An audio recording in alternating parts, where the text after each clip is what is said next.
Buenas noches, ¿cómo les va? Mi nombre es Carlos Orrego.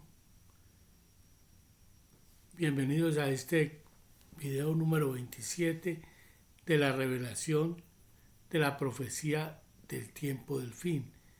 Esta interpretación es dada por el Espíritu para este tiempo del fin, revelada a aquellos a quienes Él tiene preparados para esto mismo y para que la iglesia vaya a ir entendiendo de acuerdo a su fe, a su caminar con Él, en la seriedad en que usted ha tomado el cristianismo, su relación con Dios. Entonces ahora Él le va a permitir entender todo esto. Vamos a ver hoy un tema muy importante para que ustedes vean la confusión que ha existido siempre, la contradicción y el punto en que vive la iglesia hoy que no sabe qué hacer. Vamos a ver con claridad lo que significa el Shabbat, el día de reposo, el sábado. Uno lo guarda en el domingo o el séptimo día, que se habla del séptimo día, del día de reposo. Entonces hay divisiones entre las diferentes denominaciones. Unos dicen una cosa, uno que es el séptimo día, el otro que el sábado, el otro que el domingo, el otro que lo cambió, y que cambió los tiempos, dicen unos de otros, y entonces que ese es el anticristo. Todo eso son meros dogmatismos sectarios que han salido a través del tiempo, como todo lo que se oye en el patio. Yo ya les he dicho lo que es el patio. Vamos a leer. Primero veamos este pasaje rápidamente. Voy a tratar de adelantar el tema porque es complejo, porque son muchas las cosas que usted debe entender. Si usted ha seguido los videos, le queda fácil entender esto, porque si no, se le va a hacer un poco difícil, porque se tiene que familiarizar con el lenguaje que estamos usando, que es un lenguaje que usted no está enseñado a oír, porque está fuera del dogmatismo de la iglesia a través de los años. Entonces, todo eso que usted oyó, la mayoría de la doctrina bíblico-cristiana, de la denominación que usted esté, todo eso está viciado por esa Babilonia, justamente Babilonia, que es donde confunde todo el lenguaje, toda la forma, todo lo que Dios da, trata de confundirlo y se acomoda al sistema. Porque decíamos que esa Babilonia es la iglesia sistematizada o sirviendo a los pies del sistema político. Entonces, a través del tiempo, ese evangelio ha sido acomodado en beneficio de los poderes, diferentes poderes que han estado en control del mundo. Entonces, imagínese usted lo que le ha traído a usted ahora. Si usted no ha dependido directamente de la palabra de Dios, sino que usted es de los que está en el patio, ya lo hemos dicho lo que es estar en el patio, ahora lo vamos a repasar para poder entender lo que es el sábado o el día de reposo. Vamos a hablarlo someramente para que usted pueda entender dónde está usted ubicado a este respecto y pueda saber si qué tiene que hacer y qué concepción va a entender. Mire lo que dice el apóstol Pablo en Colosenses 2, 16 y 17. Dice: por tanto, nadie os juzgue en comida o en bebida, o en cuanto a días de fiesta, luna nueva o días de reposo, todo lo cual es sombra de lo que ha de venir, pero el cuerpo es de Cristo. El cuerpo es de Cristo. Todo lo demás es sombra de lo que había de venir. Entonces, mire aquí nomás. Si usted aplica y entiende este versículo, esto nomás desvirtúa toda la ritualidad del Shabbat, del día de reposo. Pero apenas le digo así, usted está ahora aterrado porque no entiende. Ya le voy a explicar. Vamos a Apocalipsis capítulo 11.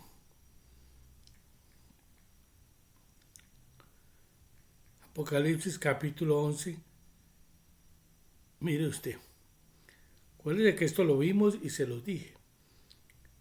Entonces me fue dada una caña semejante a una vara de medir y se me dijo: levántate y mide el templo de Dios y el altar y a los que adoran en él.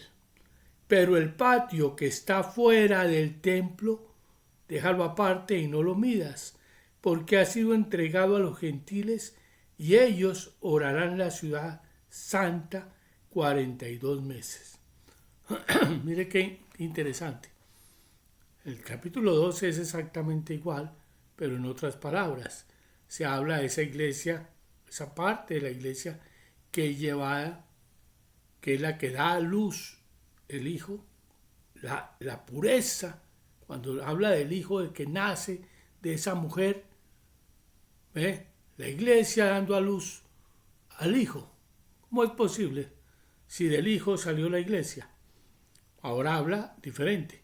Esa iglesia que está en el desierto, esa mujer que en sus dolores de parto gime porque va a dar luz al Hijo.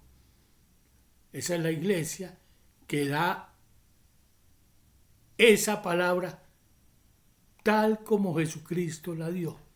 Esa palabra de piedad, esa palabra guardada como Él la dio, en la pureza que Él le dio. Entonces ustedes se acuerdan ahí en el capítulo 12, la mujer y el dragón, en Apocalipsis, que la bestia se paró para devorar al hijo cuando naciera, y como no pudo, porque el hijo fue tomado para Dios y guardado, entonces se fue a perseguir a la mujer, y la mujer fue al desierto, se le dieron alas para ir a volar al desierto, y allí fue guardada por 42 meses.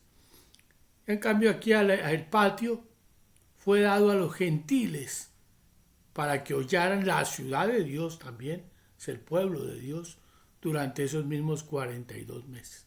Entonces, ahí mismo dice el capítulo 12 que la bestia se llenó de ira, el dragón se llenó de ira y se fue a hacer la guerra contra el resto de la descendencia de la mujer, que eran los que guardaban todavía la palabra, pero ellos estaban en el patio. Vean la diferencia. Capítulo 11 y 12 de Apocalipsis son coherentes uno con el otro. La descripción es la misma, pero en diferentes palabras. Se mide el templo. Eso de medir es de separarse. Quienes vivieron en el altar, en el santuario, que el santuario no lo midas, porque es guardado por 42 meses. Pero el patio es hollado y dado a los gentiles. ¿Qué sucede? En ese principio, esos 3 años y medio finales de la segunda parte, ya les conté, es donde se sucede la profanación del santuario. Esta Babilonia induce al pueblo a escuchar el poder político nuevamente y hace que todos reciban esa causa que profanó el santuario. ¿Por qué? Porque el cuerpo es el templo del Espíritu de Dios, donde mora, donde está mi alma, donde Dios habita ahora y donde yo tengo comunión con Él. Entonces resulta que eso de que fue víctima la humanidad en este tiempo y el pueblo de Dios, profanó el santuario y el sacrificio, como dice allí el capítulo 8, 9 y 10 de Daniel, hizo que específicamente el 8, que se suspendiera el sacrificio. ¿Cuál es el sacrificio? ¿Cuál es el pacto que había? Todos empiezan a especular y a decir que eso era el pacto que había con el anticristo, que viene a hacer otro pacto y que no. Suposiciones. El único pacto que hay allí en el Nuevo Testamento, que por eso se llama el Nuevo Pacto, es Jesucristo. Y la sangre de Jesucristo que cubre nuestra vida. Pero tristemente cuando se trata de cambiar esa composición humana, esa genética humana que fue establecida por Dios, se viola el pacto con Él, porque la estructura humana cambia. De tal manera que abre la posibilidad del alma para que esa alma sea interferida.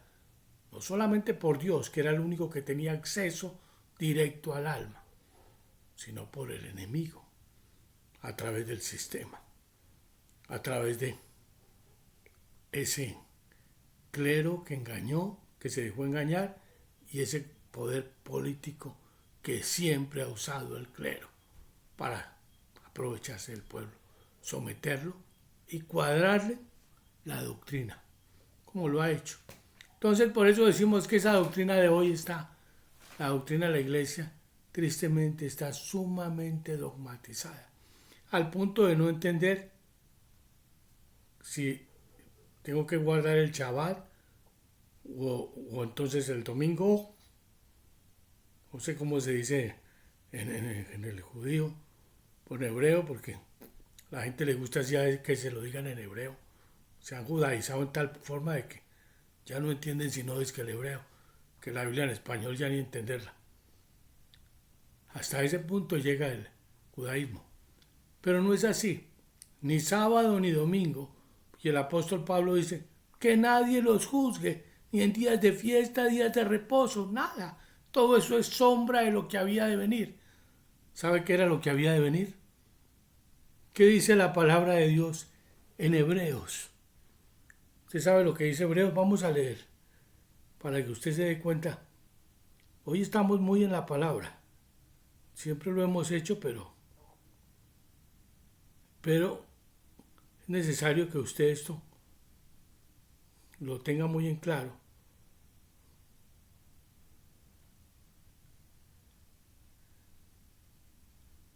Vea lo que dice Hebreos. Cuando habla en el capítulo 9, explica lo que era primero ese pacto que había antes de Jesucristo, en lo cual simplemente el hombre tenía que permanecer el pueblo en el patio y tener un sacerdote que lo representara, y en un santuario que era un santuario terrenal, el que había. El santuario que había antes era terrenal, que estaba dividido en dos partes. El lugar santo, donde entraban los sacerdotes a hacer el culto normal, y el lugar santísimo, al que solamente podía entrar el sumo sacerdote una vez al año, y esto con sangre, para presentar el sacrificio por el pueblo. Tenía que usar en las vestiduras, tenían unas campanillas que sonaban cuando él caminaba, porque el pueblo escuchaba, se escuchaba si él de pronto ya no se oía, era porque había muerto en el lugar santísimo y a Dios no le había agradado el sacrificio que presentaba, porque al lugar santísimo nadie podía entrar, solo el sumo sacerdote una vez al año. Pero ¿qué pasó? Mire bien, escuchen, vamos a leer Hebreos, para que no lo tome de mí, sino de la palabra. Ahora bien, el primer pacto tenía ordenanzas de culto y un santuario terrenal, porque el tabernáculo estaba dispuesto así. En la primera parte, llamada el lugar santo, estaban el candelabro, la mesa y los panes de la proposición. Tras el segundo velo estaba la parte del tabernáculo llamada el lugar santísimo, el cual tenía un incensario de oro y el arca del pacto que cubierta de oro por todas partes, en la que estaba una urna de oro que contenía el maná, la vara de Aarón que reverdeció y las tablas del pacto, y sobre ella los querubines de gloria que cubrían el propiciatorio, de las cuales cosas no se puede ahora hablar en detalle.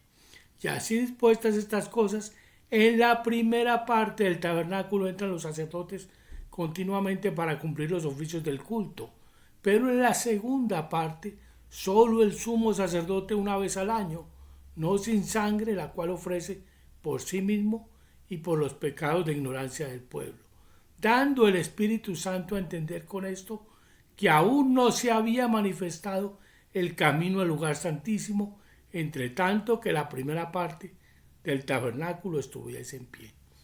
Esa primera parte del tabernáculo fue quitada en Cristo, porque Jesucristo cumplió la ley, de tal manera que Jesucristo se constituyó en sumo sacerdote para que nosotros a través de él pudiésemos entrar al lugar santísimo. ¿Ven? Y no teníamos necesidad, porque en el patio exterior estaba el pueblo. El pueblo se paraba a esperar que el sumo sacerdote con la noticia de que pues habían tenido redención y el sacrificio había sido grato a Dios. ¿Qué pasó entonces? Que una vez Jesucristo muere, dice la palabra, perdón, el camino al lugar santísimo nos fue abierto. Ese velo fue rasgado cuando Jesucristo murió y la sangre de Jesucristo nos llevó allá. De tal manera que todos nosotros, el pueblo, tenía acceso al lugar santísimo. Por eso es que quien no entendió, quien buscó a Dios en la forma de vida, fue y permaneció en el lugar santísimo. Fíjese usted, el día de reposo es de gran solemnidad. Ustedes leen Isaías 58 y se van a dar cuenta de la solemnidad del día de reposo, que era muy importante, porque el pueblo debía por lo menos ir a buscar a Dios el día de reposo. Pero los sacerdotes estaban todo el día en el templo. Ellos moraban en el templo. ¿Y de qué dice la palabra? Que Jesucristo nos hizo sacerdotes para Dios. De tal manera que nosotros ya no estamos en el patio. Ya debíamos permanecer en el templo y teniendo acceso al lugar santísimo y teniendo comunión con Él todos los días. Por eso el día de reposo para el cristiano tiene sentido, porque todos los días está en el templo. Todos los días tiene comunión con Él. Entonces dice el apóstol, ¿quién me juzga en cuanto a comida, bebida, días de fiesta, días de reposo, luna nueva? Eso es sombra, eso es para el pueblo, para el que permanecía en el patio, no para quienes vivían en el templo de Dios, porque Él moraba. El que habita al abrigo del Altísimo morará bajo la sombra del Omnipotente. Vean ustedes, todo el mundo repite los salmos y repite las bendiciones de Dios, pero no entiende. Morar bajo la sombra del Omnipotente es morar en el santuario, estar delante de Él día y noche. ¿Ven? Muy diferente a ir al patio cada 8 días, que me den las noticias. Entonces, si usted creó esa dependencia, como lo hizo la mayoría de la iglesia, la mayoría que viven los dogmas de la iglesia, ahora vamos a ver unas diferencias entre morar en el santuario y morar en el patio. Vamos a ver ciertas diferencias para que usted pueda establecer dónde ha estado. Entonces, obviamente que el pueblo siempre está confundido. Entonces dice, pues ahora que Cristo no está y el judaísmo, entonces vamos a guardar el Shabbat. El Shabbat ya no se puede guardar, el sábado, porque había que presentar un sacrificio en un altar que ya no existe. Por eso mire qué sabio es Dios, que a ese templo fue arrasado, fue quitado ese altar. En ninguna forma se podía cumplir con un Shabbat, ni con un culto de esos que se presentó antes. Ya no podía. Todo el que quiera imitar el Shabbat está en el patio. Que ya nos quitaron el altar, nos quitaron el templo. Claro, antes el anhelo de los judíos era ir a Jerusalén, como los musulmanes, ir a su mezquita, buscando eso y orando, mirando su mezquita. Pero no es así. El que mora en el lugar santísimo tiene comunión permanente con Él, con el Espíritu de Dios, y no tiene que preocuparse de ningún día de fiesta, ni de reposo, ni de nada, porque vive en el reposo de Jesucristo. ¿Sí ven la diferencia? Por eso esa iglesia que fue llevada al desierto es esa iglesia que permaneció en el santuario, allá en el capítulo 11, y que fue guardada y no profanó el templo de Dios, porque supo discernir el mundo en que vivía, se dio cuenta del sistema, venía siguiéndolo y nunca confió en el sistema, porque el sistema se pervirtió desde que yo me veo de niño. Yo aprendí a diferenciar entre dos mundos, lo que mi papá y mi mamá me enseñaban en la casa y lo que el mundo me enseñaba y el sistema promovía. Y pude entender el cambio. Doy gracias a Dios por mis padres porque, aunque no tenían conceptos cristianos sólidos, eran fervientes en su fe. Y entonces se preocupaban de que su hijo no aprendiera malas palabras, que fuera temeroso de Dios, que no mintiera y muchas cosas que me ayudaron a discernir entre los dos mundos hasta que la escritura me fue revelada y ya tuve ese faro de la palabra de Dios desde muy joven. Y entonces fue para mí una bendición porque caminé a la luz de la palabra de Dios. Y eso me permitió discernir esos dos mundos de valores diferentes, la palabra de Dios y el sistema del mundo. Terrible. Para mí siempre fue terrible. Ellos decían no haga una cosa y la hacían. Era totalmente contrario a todo lo que yo veía en la palabra de Dios. Entonces, fue duro, pero pude discernir los tiempos y entender hasta cuando esto llegó, hasta el momento preciso que la orden se dio. Hasta yo me acuerdo que un día estaba trabajando cuando supe lo que venía y hablaron de que venía yo decía al Señor, estaba trabajando en Miami y veía gente de todo el mundo, muchísima gente, entraban, salían, vivían, y muchachos jóvenes, solamente pensando en la parranda, en el hacer, el querer vivir. Y hasta yo le decía al Señor, yo no sé cómo vas a hacer para juzgar este mundo tan grande, ciudades llenos, países enteros, ¿cómo lo vas a hacer? Cuando yo supe lo que venía que ya iban a decretar eso que venía sobre el mundo entero, yo dije, ay Señor, qué sabio eres, así va a ser. Preciso, así fue. Y desde allí pude ver el tiempo que yo había anhelado y esperado, porque yo quería que Jesucristo viniera, hace muchos años. Y ahora pues, dije, bueno Señor, todavía lo he de ver cuando tú regreses. Eso es maravilloso. Pero no quería porque temía este tiempo, la maldad, el cambio, las guerras, ver el mundo sufrir, terrible. Pero Él viene y eso es lo que importa. Entonces me alegré y me gocé. Y hoy en día pues sufro por la dureza de los corazones, de mis hermanitos que no entienden, que les da tanto trabajo escuchar y estudiar y darse cuenta de todas estas cosas para ser inteligentes, prepararse para el rey, porque el rey ya viene y él es el que va a estar en control de todo esto. Y de acuerdo a su corazón va a ser su riqueza, de acuerdo a su conocimiento de él va a ser su riqueza, va a estar con él y él lo va a poner en el puesto justo, porque él sabe dónde está cada quien, conoce cada corazón, muy diferente al mundo. Él sí conoce el corazón de cada uno. Entonces, créanme que esto que viene es hermoso.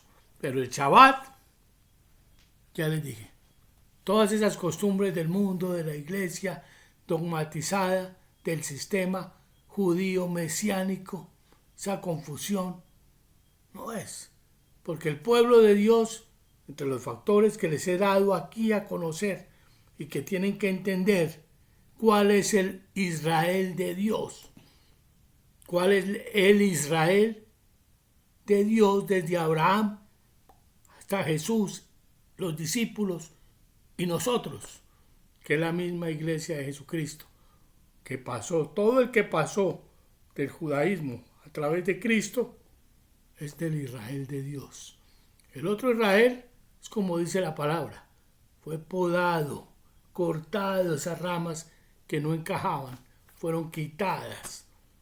Ese judaísmo que se mantiene en su ley, eso fue cortado y quitado. Entonces, tristemente, la tendencia de la iglesia y los enemigos de la iglesia tienden siempre a mirar atrás, a judaizar el mundo cristiano. Lo cual, dice Pablo, yo quisiera ser anatema por causa de ellos porque los ama mucho. Pero tristemente ellos están en otro paseo. Están defendiendo un judaísmo. Defienden un pueblo sin el conocimiento de Dios. Que tienen celo de Dios, pero no conforme a ciencia. No conforme al conocimiento de Dios, sino conforme a su parecer. En el dogmatismo de su creencia. Tristemente, como está la iglesia hoy. Entonces conceptos como estos no se entienden. El cristiano no está llamado a guardar el día de reposo. Está llamado a vivir en el Shabbat. A vivir día a día en Cristo. Pues poca cosa, ir un día a la semana a buscar a Dios. Caramba, ahí no me anote a mí. Yo no quiero estar en eso. Un día a la semana yo ir a buscar a Dios. No, yo vivo en el altar de Dios. Yo quiero estar con Él día y noche, inquiriendo y aprendiendo de Él. Es la forma en que el cristiano está llamado a vivir. El Shabbat, eso era para el pueblo, que tenía que estar fuera del templo. No podía entrar al santuario ni al lugar santo. Pero Cristo me abrió el camino y yo no lo voy a dejar. Yo voy para allá. ¿Ven? Entonces yo no necesito depender de los hombres. Por eso es que el apóstol Pablo le dice a la iglesia, no dejen de congregarse, como algunos tienen por costumbre, para exhortarse en cuanto a la fe, a las buenas obras, exhórtense unos a los otros. ¿Ven? Pero ya no era a presentar el sacrificio y irme ante el sumo sacerdote para que ore por mí. No, eso no es. Esa relación la tiene que desarrollar usted mismo con Dios, en su casa o donde esté, al levantarse, al acostarse, al caminar con Él, repitiendo la palabra, estudiándola, meditando en Él día y noche. Eso no se lo va a dar nadie. Nadie va a darle eso. Es usted con Él que tiene que caminar. Usted es de los que va y busca un reemplazo que en su relación con su esposa, y usted dice, no, pues es que yo no tengo tiempo para atender a mi novia, amigo, ¿por qué no viene usted? No tiene sentido. Usted tiene que tener el tiempo, usted y Dios, porque esa es su relación. Nadie va a hacer nada por ella. La relación de cada uno es personal con Él. ¿Ve? Así como mi relación con mi esposa, es ella y yo. Así es la relación con sus hijos, usted con ellos. No busque quien lo reemplace. Así es la relación con Dios. Es usted con Él únicamente. Tiene que mantener esa relación día y noche. No la ponga en manos de un pastor, en manos de un sacerdote, porque Jesucristo nos constituyó sacerdotes y Él es el sumo sacerdote y en Él yo tengo acceso al lugar santísimo, a morar con Dios todos los días. No a esperar hasta el Shabbat. Absurdo, eso ya pasó. Eso era cuando no me podía acercar a Dios porque había un procedimiento de ley que tenía que ser cubierta, una etapa. El Espíritu Santo daba a entender que aún mientras ese lugar santo permaneciese en pie y había que hacer todo el ritual, pues estaba cerrado el camino al lugar santísimo. Pero una vez vino Cristo, que cumplió todo el ritual que necesitaba, me llevó hasta allá, hasta el lugar santísimo, para que nadie me juzgue en cuanto a comida, bebida, días de fiesta, luna nueva o días de reposo. Nadie me juzgue en cuanto a eso. No tiene ningún sentido para Dios. ¿Se entienden? ¿Ven lo claro y lo coherente que es la palabra de Dios en este tiempo? Totalmente clara y coherente. Mire usted algunas diferencias entre morar en el patio y morar en el santuario. En cuanto a la dependencia doctrinal, la persona que mora en el santuario depende únicamente de la palabra de Dios, de la Biblia. El que mora en el patio depende del pastor y lo que la iglesia crea, lo que ellos digan. Entonces ellos, todo lo que creen, van y se lo preguntan al pastor lo que oyen, a ver si él dice que sí, porque ellos no son capaces de desarrollar esa relación con Dios. El conocimiento que tienen de Dios es dogmático, porque es dado por los hombres y acomodado a su manera, el que mora en el patio. Pero el que mora en el santuario tiene un conocimiento revelado por el Espíritu de Dios. Muy diferente, ¿sí ve? Cuanto al conocimiento. La actitud del que mora en el santuario, el que mora en el santuario está velando día y noche, porque Dios es un ser. Así como usted ve a su esposa, usted sabe cómo es ella, pero usted sabe que ella hoy quiere una cosa, mañana otra, le va a decir algo diferente. El que mora en el patio ya tiene un conocimiento fijo. Si le digo, no, ya usted es salvo, siempre es salvo. Ya a usted no le quita a nadie esa salvación que le dan en el patio. Usted solamente dedíquese a dar el diezmo y la ofrenda y venga a la iglesia. Su conocimiento es dogmático. Y no se preocupe que el Señor viene por todos y lo va a raptar. Se lleva a la iglesia y ya usted está incluido ahí. Ya tiene tiquete comprado. Ese es el conocimiento dogmático que le da la iglesia. Entonces usted no tiene que velar. Usted tiene quien vele por usted. Vaya tranquilo que yo lo llamo antes de que... Cuando vamos a salir yo lo llamo. Esté pendiente que yo le digo cuándo salimos. Es el rapto. Entonces él ve que vienen todos estos sucesos. Ve que viene todo esto, guerras. Guerra nuclear. Estamos al borde. Pastor, ¿qué pasa? No se preocupe que todavía no. Todavía viene el rapto. Y eso todavía no se ha ni reconstruido el templo. Eso no se preocupe. Entonces ellos, ¿sí ven? ¿Qué le dan? El dogmatismo de la iglesia. Y le enseñan a estar confiado en vez de estar velando, como dice la palabra en Apocalipsis. Los deseos del mundo. Por una parte, el que mora en el santuario menosprecia el mundo. El mundo, ni sus placeres, ni su riqueza, ni su poder. En el santuario se oye un continuo menosprecio al mundo, porque no hay nada que se compare a Dios, a su grandeza, a sus promesas de vida eterna, de un reino inconmovible. Mientras tanto, el que está en el patio quiere disfrutar del mundo, habla de prosperidad, quiere estar, abundancia, riqueza, paseos, viajes, conocer el mundo, divertirse, hay que disfrutar la vida. Ese es el que está en el patio. El contraste es muy diferente lo que se aprende en el santuario. Y es allí donde debemos estar. Porque el que está en el santuario mira la grandeza de Dios. Mientras que está en el patio, está mirando el mundo. Así por encima la multitud. Qué chévere, mire a fulanito. Mire a sutanito. En eso anda el que está en el patio. Las esperanzas del que está en el patio son sueños y metas, como dice el mundo. Por eso dice hay que realizar los sueños, hay que soñar. Eso es del que está en el patio. En cambio, las aspiraciones del que está en el santuario son eternas.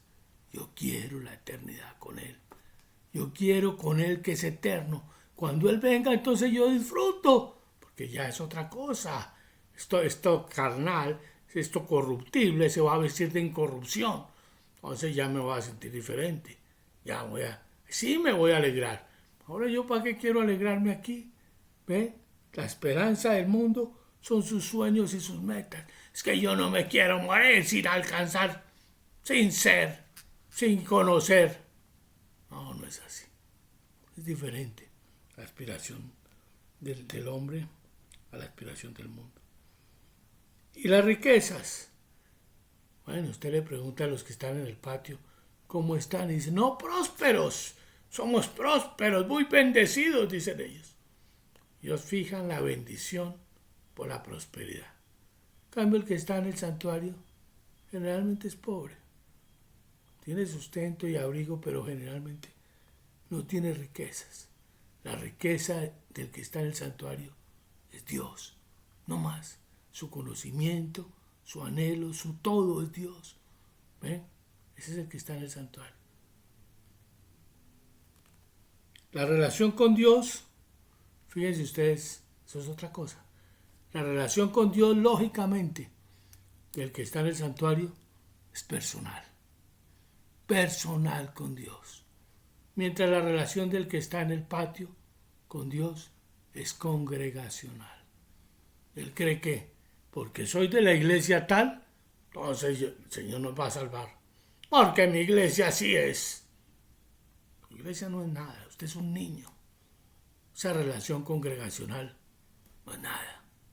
Usted va a ser juzgado individualmente en su corazón, en su actitud y en su conocimiento de Dios. Por eso no desaproveche el tiempo. No desaproveche el tiempo. Péguese a estos videos. Yo soy muy maluco, difícil. Para mi familia, para el mundo entero. Pero créame, yo creo lo que le estoy diciendo. Él me lo ha dado. Y me gustaría que usted tuviera esta riqueza del entendimiento y el conocimiento de Dios para este tiempo. Que nadie los juzgue en días de fiesta y días de reposo. Olvídese de chavar. Viva en el santuario. Busque a Dios ahora. Y si usted ha invalidado el pacto y ha sido profanado su templo, si no tiene el libro o lo ha leído el audiolibro, pídalo para que se dé cuenta detalles que no puedo dar por aquí, pero que ahí están claros. Y si usted ha profanado el templo, que seguramente lo ha hecho, prepárese para lo que viene, porque viene esa oportunidad de ofrecernos para Él como sacrificio ante este mundo que ya nos va a reclamar el hecho de permanecer en Él. Así que continúe, seguimos con nuestros temas de Apocalipsis y la interpretación de la profecía del fin. Dios los bendiga.